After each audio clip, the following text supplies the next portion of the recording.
Curfews and city salaries. Chicago City Council plows through a laundry list of business that could have huge impacts for years to come. A Chicago area congresswoman proposes to abolish ICE, but not all Democrats are on board. And a Hyde Park resident detained by federal immigration agents says he is not receiving life-saving medication that he needs. Hey everyone, welcome to the Chicago Report. I'm Schutz, and we start tonight with our opening shots. The debating and the backroom lobbying was furious at City Council today. Come April, hemp-derived weed products will be banned throughout the city, i.e. Delta 8 and 9 weed, but there are some notable exceptions. City Council approves the hemp ban compromise by a vote of 32 to 16. 32 yeas, 16 nays. This measure passes. The new law gives retailers until April to comply with the ban on hemp-derived weed products like Delta 8 and 9. Alders had initially proposed a total citywide ban, but after some lobbying from the hemp beverage industry, they settled on a compromise that would allow the continued sale of those beverages and topicals. I'm deeply grateful to Alderman Quinn and the City Council for creating a pathway for responsible hemp beverage businesses like Plift and Perfectly Dosed to operate in Chicago while putting an end to the unsafe hemp products found across the city. This ordinance is a step forward for Chicago. The ordinance also bans all sales of hemp-derived weed to those under 21. Alders in support say the compromise is all about safety for children, amid horror stories of consumers getting sick off of a totally unregulated product. The stories I've heard about this product getting in the wrong hands is something that we can't ignore. And we did something today that hasn't been able to get done in the state. So I'm really proud of what took place. Alders in opposition say the ordinance hurts small businesses that have struggled to find new sources of revenue. And it could prevent those who rely on hemp-derived CBD for medicinal use. It hurts me to see us cutting off an avenue for healing, for health, but also for kind of small businesses that are really the backbone of our local economy. Meanwhile, a spokesperson for the Illinois Healthy Alternatives Association says, quote, "The legislation passed today was written hastily and without any input from the hemp industry who is actually affected by the legislation. It does little to protect children, but does allow bigger profits for big beverages, big cannabis, and the restaurant industry." And this evening, Mayor Brandon Johnson said he had concerns about the bill and would not say whether he's going to sign it or veto it. And earlier this afternoon, we spoke with one of the sponsors, 6th Ward Alderman Will Hall. Alderman Hall, you've been supportive of hemp. You wanted to get some revenue from them that the city needs. Why this ban and why the carve-out for the drinks? Well, what has changed, number one, is accessibility to the bad stuff. We see that more and more cases are beginning to come to the surface of children who have gotten bad weed. You see it at gas stations. You see it in places that have always been a problem. That's what we've always supported, is safety. Now we're looking at making sure that we do save the industry. There are thousands of jobs, new startups that will be lost if we are not only considerate of safety guidelines, but also people who've made sacrifices to participate in the industry. Now, federally, we mentioned that everything is going to be banned. So how does this law work with that? Well, I think that's one of the things that some of my colleagues has mentioned is, do we wait on the big bill regulation, or do we take a big step today? And I think that's the urgency that you see with parents, with colleagues of mine in City Council that don't want any child hurt. And so again, it's better to make a step in the direction of protecting our children than to wait for another fatality. And now, is there a way to get some more revenue, maybe to tax some of these beverages? Well, again, we don't want to take blood money. I think that the regulation presented for beverages is very rigorous. Is one that does protect. And then also, again, you see that the dispensaries, which go through rigorous testing, again, it's all safety guidelines to make sure that there's no accessibility for kids, as well as those who could be harmed by. And Congress did pass a law banning hemp-derived weed products nationwide, but that won't go into effect until a little under a year from now. Council also debating the new roving curfew proposal, but they decide to punt on a vote today. This proposal would give the superintendent the ability to declare a time and place curfew throughout the city to respond to potential teen gatherings. The superintendent, he has to give a 12-hour notice before the curfew goes into effect. And several alders today said they were confused by some last-minute changes to the bill. The sponsor, 2nd Ward Alderman Brian Hopkins, says they'll go back to committee and hash these differences out. What this would do is codify the procedure for announcing in advance that A, we're aware that a teen trend is planned in a given area, and B, we're going to do something about it. We're going to be waiting for you. We're going to meet you when you get off the red line. And the city desperately looking for ways to save money in the budget? Well, Inspector General Deborah Witzberg found $26.5 million. She put out a new report today that alleges the city paid that amount in overtime when it shouldn't have.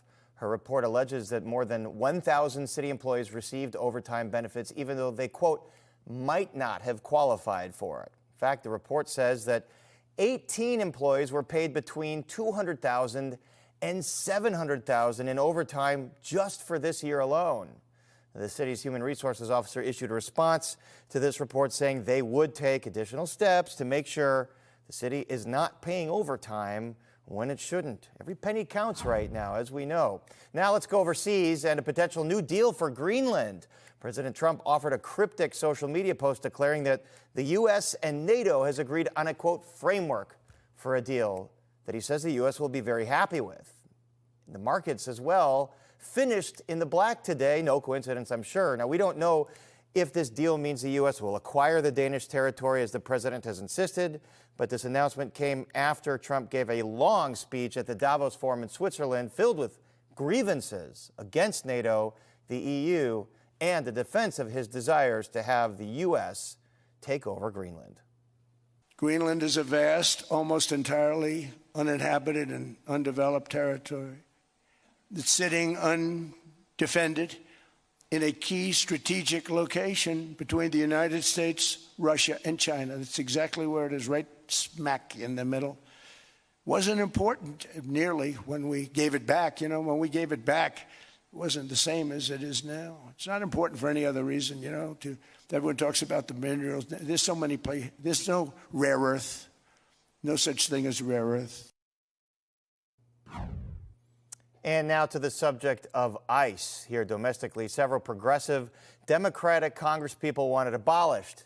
And that includes Chicago Congresswoman Delia Ramirez, who has called for the resignation of Homeland Security Secretary Kristi Noem. Ramirez and her colleagues have introduced legislation to abolish the Immigration Enforcement Agency today. And she joins us now from Capitol Hill via Zoom. Congresswoman Ramirez, thank you so much for speaking with us. Give us the rundown on what this proposal would do. Would it abolish ICE outright or reform it? Yeah, no, first, it's good to be with you, Paris. Let me talk to you about MELT ICE Act.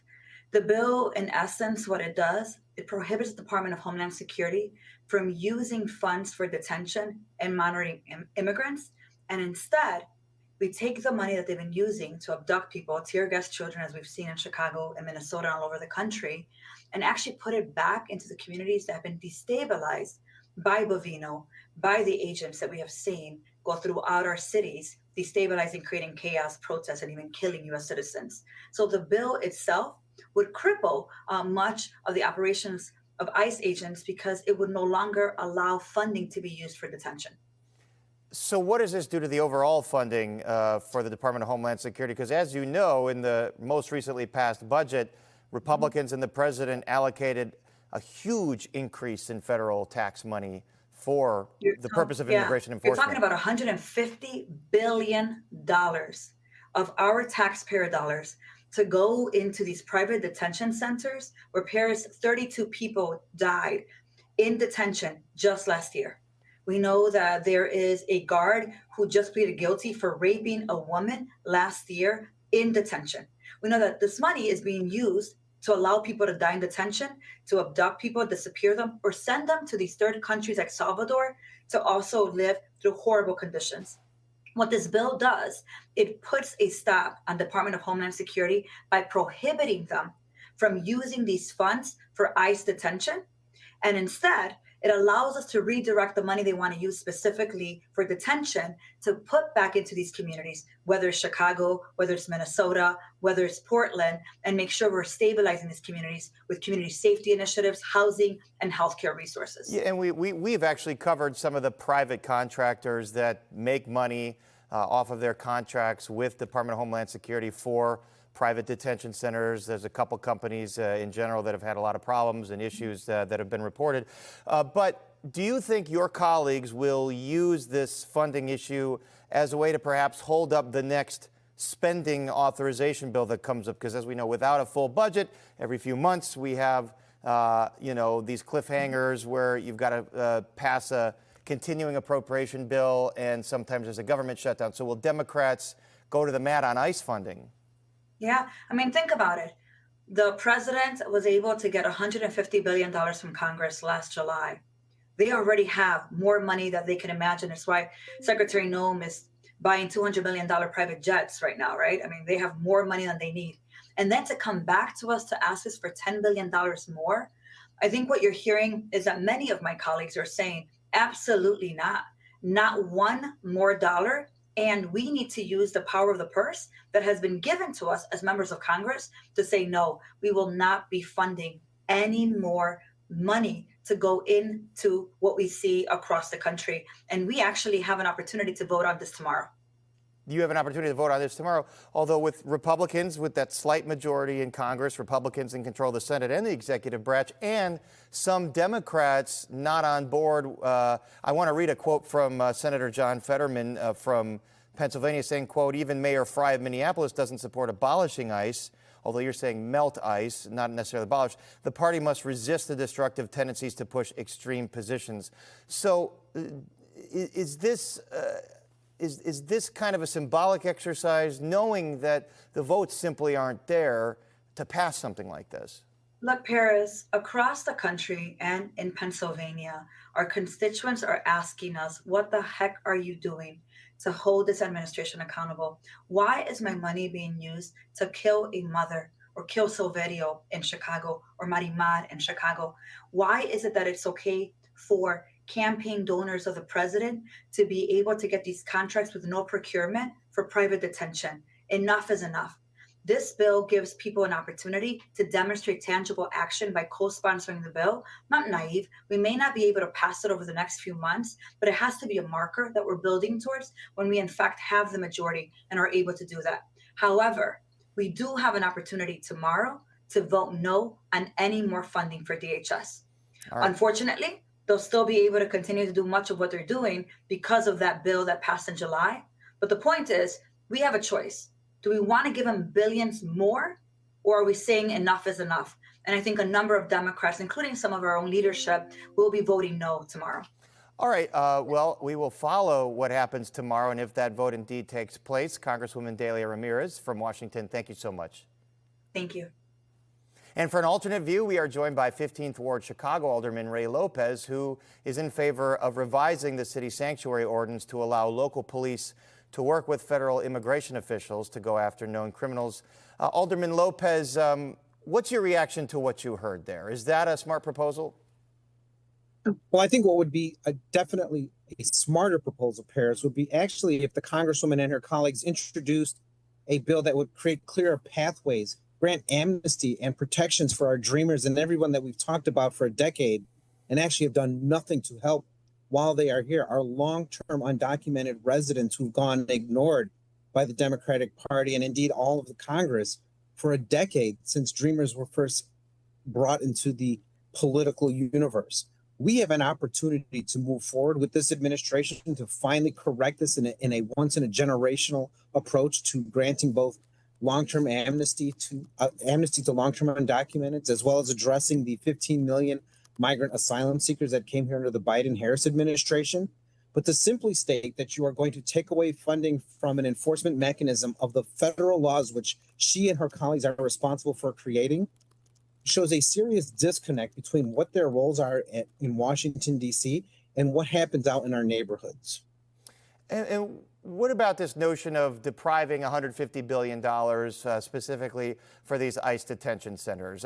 Obviously, with the makeup of Congress, not something that's going to sail. Is this the smart approach from Democrats?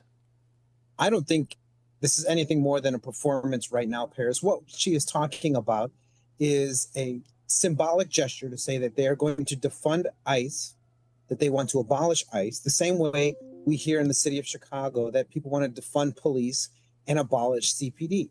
This is the same kind of rhetorical talking points that we see that get nothing accomplished and always seem to want to redirect funds that are meant for enforcement and keeping communities safe back to many of those same organizations that are not being very helpful and want to see the status quo remain. I do not want to see long-term undocumented not moving forward, not having a path forward. That is where their time should be better spent. And if you want to talk about what you're going to present to the table now, so that when you think you're going to take over Congress, you can have some tools to act upon, that's what they should be focusing on. All of this is just for sheer political theater, and I'm sure it's going to be used as fundraising apparatuses moving forward, as a tool to try to raise money for their races. But in the end, it will do nothing for those who are hurting in our communities, waiting to come out of the shadows. Do you still support the notion of revising the city welcoming ordinance and allowing police officers to cooperate when federal agents say, look, we have known or accused criminals, help us find them? Absolutely, 100% I do. And I think even when you ask many of those undocumented individuals who are here, who are non-citizens, they support that as well. They don't understand why the city council and why the state and the county and so many of our federally elected officials do not support the common sense approach of going after those known dangers in our communities. Tom Homan and Christine Ohm have said routinely that we wouldn't have all of these incursions into communities and this combativeness if we simply turned over people who are in our custody that ICE is looking for. You know, all of this has an origin in these extreme sanctuary policies that give cover to both non-citizens and dangerous criminal non-citizens. That small percentage of individuals who we could easily extricate from our communities that we should have given over from the very beginning have become the reason why we continue to see the combativeness in the neighborhoods right now. You know, one of the complaints and the reasons for the sanctuary laws from the advocates, they tell me, was that they can cooperate. Local authorities can cooperate if ICE or federal immigration agents present a judicially signed warrant. Detainers would be honored then. Police would cooperate. Why shouldn't the feds have to go through that step of getting a judge to sign a warrant? Well, the sad part is, Paris, that we know that warrants have been presented to both the county and the state because they are the ones who operate jails and prisons. We do know that there have been slow roll responses to those warrants, and that turning people over into custody has never truly been fully executed. We have seen time and time again where individuals who ICE has informed the local authorities that they are looking for, who are in their custody, are released before being turned over to ICE in the name of providing sanctuary and cover for those violent criminal individuals who are in our custody. That is why we have to be explicit in our laws when we say that we're going to work with our immigration enforcement partners, that we actually mean it. And sadly, in so many cases, municipalities, counties, and states do not seek to work with our partners in a truthful and honest manner. All right, Ray Lopez, 15th Ward Alderman, thank you as always for joining us. Thank you, Paris. All right, you bet. And we've got to take a break right now, but we will be back with more Chicago Report right after this.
All right, welcome back to the Chicago Report. On this frigid evening, we are going to be joined now by our very own Fox 32 reporter, Brett Bugansky, who has been out all day following some issues with HUD, Housing and Urban Development.